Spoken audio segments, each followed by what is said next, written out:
రక్షించాల్సిన వాళ్ళే భక్షిస్తుంటే సహజంగానే ఆవేదనతో అటు హెచ్సియు విద్యార్థులు కానీ దేశవ్యాప్తంగా పర్యావరణవేత్తలు కానీ ఉద్యమం చేసినారు. కానీ దీని వెనకాల అసలు రేవంత్ రెడ్డి గారు ఇంత హడావుడి, ఇంత హంగామా ఎందుకు చేస్తున్నారు అని మేము ఆరాధిస్తే దీని వెనకాల దాదాపు 10,000 కోట్లను దోచే ఒక భారీ స్కామ్కు వారు తెరదీసినట్టుగా మాకు సమాచారం అందింది.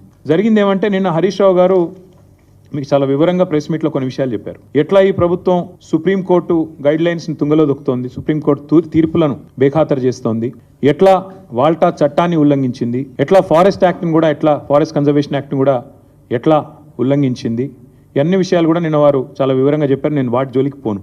కానీ నేను చెప్పేది ఒక సరికొత్త ఆర్థిక నేరానికి ఏదైతే రేవంత్ రెడ్డి ప్రభుత్వం తెరలేపిందో, ఒక గోల్మాల్ ఏదైతే చేస్తూ ఉందో దాని విషయాల్లో నేను మీకు కొన్ని విషయాలు చెప్పాలనుకుంటా ఉన్నా. ఎక్కడ స్టార్ట్ అయింది అసలు ఈ కుంభకోణం అంతా కూడా?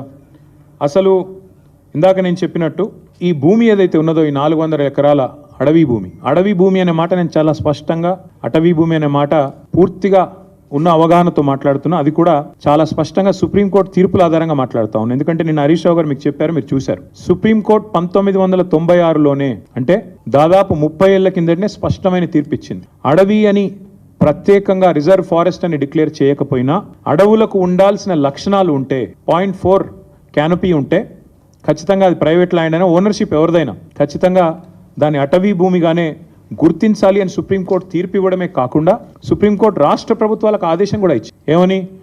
మీ దగ్గర సుప్రీంకోర్టు తీర్పుకు అనుకూలంగా ఓనర్షిప్ ఎవరిదున్నా అట్లాంటి భూములు ఎక్కడెక్కడ ఉన్నాయి లెక్క తీయండి, దాన్ని రిజర్వ్ ఫారెస్ట్గా ఆల్రెడీ డిక్లేర్ చేసి ఉన్నా చేయకపోయినా ఆ లిస్టు మాకు పంపించండి అంటే, ఇక్కడ కూడా మన తెలంగాణ ప్రభుత్వం కూడా, రేవంత్ రెడ్డి ప్రభుత్వం కూడా సుప్రీంకోర్టు ఆదేశాలకు అనుగుణంగా ఒక కమిటీని కూడా ఏర్పాటు చేసింది ఆ స్థలాలను గుర్తించడానికి. అందుకే 0.4 క్యానపీ ఉన్న ఈ భూమి ఖచ్చితంగా అటవీ భూమి. మీరు చూస్తారు, సుప్రీంకోర్టు ఆల్రెడీ దాన్ని అటవీ భూమిగానే చెప్పింది.